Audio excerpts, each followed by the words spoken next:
और वो जब शादी होगा लड़का लड़की में तो जो पुरुष है वो तो रोज रात में जो सदियां। नमस्कार, आप देख रहे हैं यूथ इंडिया इंटरव्यूअर में हूं आपका दोस्त राजा पांडे। जेडीयू अध्यक्ष और बिहार के वर्तमान मुख्यमंत्री नीतीश कुमार जी विधानसभा के अंदर ऐसा विवादित बयान, ऐसा विवादित टिप्पणी दे दिया है जिसे सुनकर आप भी हैरान और परेशान हो जाएंगे। शादी संबंध को लेकर के ऐसी बात कह दी है, हमें तो कहने में शर्मिंदगी महसूस हो रही है, हम बता नहीं पाएंगे, लेकिन उनका वीडियो क्लिप जरूर सुनाएंगे।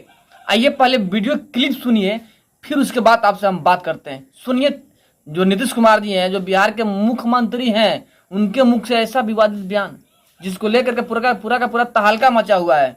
पीएम नरेंद्र मोदी भी इन पे निशाना साधे हुए हैं, यहाँ तक कि जो विधायिका हैं और रो रही हैं। ऐसा विवादित बयान इन्होंने दे दिया है नीतीश कुमार ने। आइए पहले सुनिए, फिर आगे की बात करते हैं। सुनिए। और वो जब शादी होगा लड़का लड़की में तो जो पुरुष है वो तो रोज रात में जो सदिया होता है उसके साथ करता है ना, तो उसी में और पैदा हो जाता है। और लड़की पढ़ लेती है तो आंसू क्यों है? आप सभी देख रहे हैं, सभी लोग लाइव चलता है, दोनों सदन लाइव चलता है। विधानसभा के अंदर जिस सभा में माताएं बहनें भी मौजूद थी, कोई कल्पना नहीं कर सकता है ऐसी भाषा में बद्दी बातें की। जैसे कि आपने सुना, नीतीश कुमार का जो लैंग्वेज है, बोलने का तरीका है, भाषण है, किस तरह मर्यादा तोड़ते हुए आगे बढ़ रही है, जिसे सुनकर किसी को भी शर्मिंदगी महसूस होगी। जिस सभा में लेडीज और जेंट्स सभी थे, फिर भी बेतुका भाषण, बेतुका बयान, जिसे सुन करके किसी के भी रोंगटे खड़े हो जाएंगे, किसी का भी नजरें झुक जाएंगे। ऐसी विवादित बयान नीतीश कुमार जी ने दे दिया। पलटवार में पीएम मोदी ने भी उन पे वार किया, वो तो करना ही करना है। लेकिन सोचने वाली बात यह है कि प्रधानमंत्री का दावेदारी करने वाले नीतीश कुमार जी अपनी आपा खो चुके हैं, पागल हो चुके हैं। नीतीश कुमार प्रधानमंत्री बनने के ख्वाहिश में इतना पागल हो गए हैं कि कहां पे क्या बोलना चाहिए ये सोच नहीं पा रहे हैं। अपनी आपा खो चुके हैं, या कहे तो पूर्णतः पागल हो चुके हैं। अब इनको जो है ना, अपने मुख्यमंत्री का जो कुर्सी है उससे इस्तीफा दे देना चाहिए, और इस्तीफा देने के बाद जो मेंटल हॉस्पिटल रांची है ना, वहां पे जाकर इलाज करवानी चाहिए। सर्वप्रथम ऐसी भाषण इन्होंने दिया है कि सुनकर कोई भी परेशान हो जाएगा भाई, कि एक मुख्यमंत्री जो एक ब्रांड है भाई, बिहार का मुख्यमंत्री ने है भाई, उनके मुख से ऐसा भाषण कैसे हो सकता है? आपने सुनबे किया ना कि कैसा भाषण इन्होंने दिया, कैसा लैंग्वेज का प्रयोग किया। जिस सभा में लेडीज और जेंट्स सभी थे, जो जेंट्स थे उनको तो ठीक है, हंसी मजाक कर रहे हैं, मजाक में उड़ा रहे हैं जो इनके पक्ष वाले हैं, लेकिन जो लेडीज है उनके ऊपर क्या प्रभाव पड़ेगा, वो लोग क्या सोचेंगे, कितना शर्मिंदगी महसूस करना पड़ा होगा उन लोगों को, आप सोच नहीं सकते हैं। इमेजिन कीजिए, अगर आपकी बहन बेटी वहां पे होती तो क्या सोचती, कितना शर्मिंदगी महसूस होता।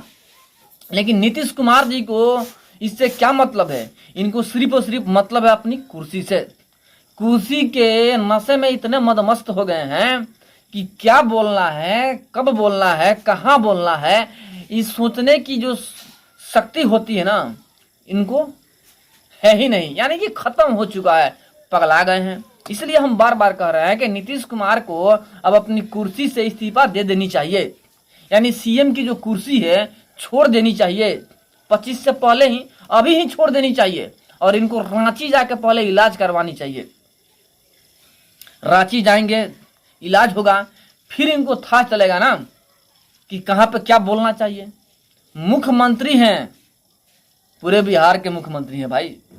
एक औहदा होता है एक मुख्यमंत्री का, बोलने का तरीका होता है, ऐसा बात बोलना चाहिए किसी को भी ठेस न पहुंचे, किसी को अपमानित न किया जा सके, ऐसा लैंग्वेज का प्रयोग करना चाहिए। लेकिन इन्होंने ऐसा लैंग्वेज का प्रयोग नहीं किया। ऐसा लैंग्वेज का प्रयोग किया, बहकावे में इतने बहक गए कि कुछ कहा नहीं जा सकता है। अब सोचिए, ऐसे ऐसे नेताओं के बारे में आप क्या सोच रखते हैं? कमेंट में जरूर बताइएगा। कमेंट खुला पड़ा हुआ है आप ही लोगों के लिए। कमेंट में बताइएगा जरूर कि इन जैसे नेताओं को क्या करना चाहिए, रांची भेजना चाहिए कि नहीं, पागल खाने में जाना चाहिए कि नहीं।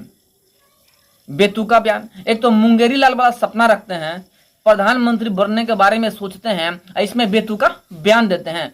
देखिए नीतीश कुमार जी, आप अपना आपा खो चुके हैं, मुख्यमंत्री के लायक नहीं है। ऐसा हम नहीं कह रहे हैं भाई, पब्लिक कह रही है, हम बताने की कोशिश कर रहे हैं। पत्रकार का कार्य है बताना, हम बता रहे हैं कि पब्लिक आपके बारे में क्या सोच रही है। वर्तमान मुख्यमंत्री के बारे में पब्लिक का यही सोच है कि जो मुख्यमंत्री वो पागल हो चुके हैं, इनको रांची में जाकर भर्ती होना चाहिए। हम नहीं कह रहे हैं, ऐसा पब्लिक का सोच है। आप पब्लिक को क्या कीजिएगा भाई, आप जैसा बोलिएगा पब्लिक को ऐसा ही बोलेगा ना। आपका चरित्र देख करके लोग उंगली उठाएंगे।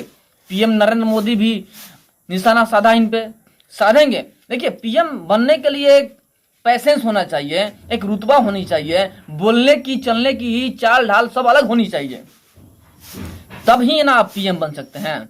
मुख्यमंत्री के लायक नहीं, आपा खो चुके हैं, बूढ़े हो चुके हैं, और इतने बूढ़े हो गए हैं कि क्या बोलना है ये भी सोच नहीं पा रहे हैं।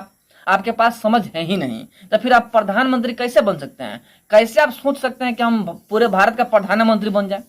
एक बिहार का मुख्यमंत्री नहीं बन सकते हैं। अब हालात यह है ना कि पब्लिक आपको मेंटल समझ चुकी है, और आने वाली समय में प्रधानमंत्री तो दूर की बात है, आप मुख्यमंत्री नहीं बन पाएंगे। कहानी यह है ना कि आप अपना सीट तक नहीं बचा पाइएगा। यह हालात बिहार में हो चुका है।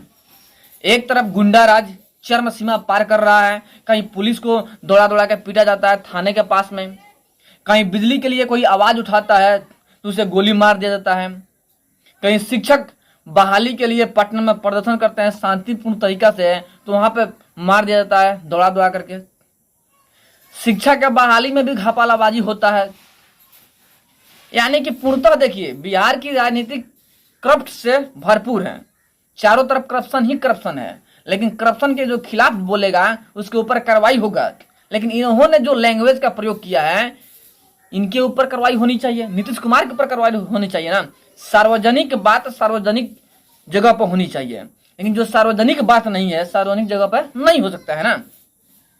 लेकिन नीतीश कुमार ने जो भाषा जो लैंग्वेज का प्रयोग किया है कतई सार्वजनिक बात नहीं है, लेकिन इन्होंने सारी मर्यादा पार कर चुके हैं नीतीश कुमार, और संसद में ही बोलना शुरू कर दिया, विधानसभा में लेक्चर देना शुरू कर दिया। लेक्चर के बहकावा में इतना बहक गए कि क्या बोलना है वो भी भूल गए, यानी अपना आपा तक खो दिए। अब सोचिए प्रधानमंत्री बनने से पहले नीतीश कुमार अपना आपा खो चुके हैं, तो सोचिए अगर प्रधानमंत्री बन जाते हैं तो क्या करते हैं? प्रधानमंत्री बनने के बाद से क्या करेंगे भाई, आप समझ सकते हैं। मुख्यमंत्री रहते हुए सिर्फ सोच रखते हैं प्रधानमंत्री का कि हम प्रधानमंत्री बनेंगे। इंडिया अलायंस बना दिए, पूरे भारत में दौड़ा कर करके जितने विपक्षी दल हैं सबको एक करने की कोशिश किए, कर भी दिए हैं, भले फूट पड़ा हुआ है, बीच में फूट है। कहते हैं ना भोजपुरी में कहावत है, ढेर जोगी मठ उजाड़। ज्यादा जोगी जहां पे होंगे मठ उजड़ जाएगा, मठ चलेगा नहीं। और नीतीश कुमार जी जितने हैं ना अड़भंगी, सबको एक करके पीएम नरेंद्र मोदी के खिलाफ लड़ना चाहते हैं, जो कि कभी सफल हो ही नहीं पाएंगे, यानी कि लड़ ही नहीं पाएंगे। और इसी बीच ऐसे ऐसे भाषण दे रहे हैं ना कि बिहार के लोग इनके पूर्णतः खिलाफ हैं। सब किसी के मान सम्मान का बात है भाई, वहां पे हर कोई उपलब्ध था। एक बीजेपी वाले ही नहीं थे, आरजेडी जेडीयू और निर्दलीय दल वाले भी थे वहां पे। निर्दलीय दल से भी लेडीज थी, इनके पार्टी के भी लेडीज थी, सबके ऊपर ना ठेस पहुंचा भाई। ऐसी बात इन्होंने कह दिया, यानी स्पष्ट दिख रहा है कि अपना आपा खो चुके हैं नीतीश कुमार जी, यानी पागल हो चुके हैं। इनको रांची में जाकर भर्ती होना चाहिए, प्रधानमंत्री का ख्वाहिश तो छोड़ ही देना चाहिए। बाकी इन जैसे नेता के बारे में आप क्या सोच रखते हैं कमेंट में बताइएगा जरूर। फिर मिलते हैं आपसे हम बड़े अपडेट और एक बड़े न्यूज के साथ में, तब तक के लिए जय हिंद।